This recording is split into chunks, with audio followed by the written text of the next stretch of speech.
Okay, I was going to say that's the third plane I've seen this time. So as you can see, this time this was Ikarus C-42 Piston. That was this time.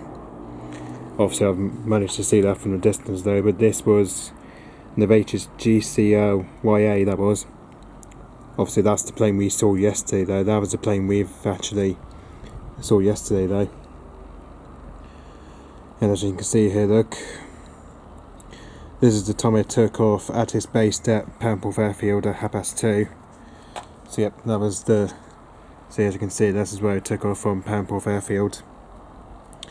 So yep, as you can see now, I've just seen it from the distance, as this was flown over, just over near Pontoon, and probably just nearer to Trelawswell.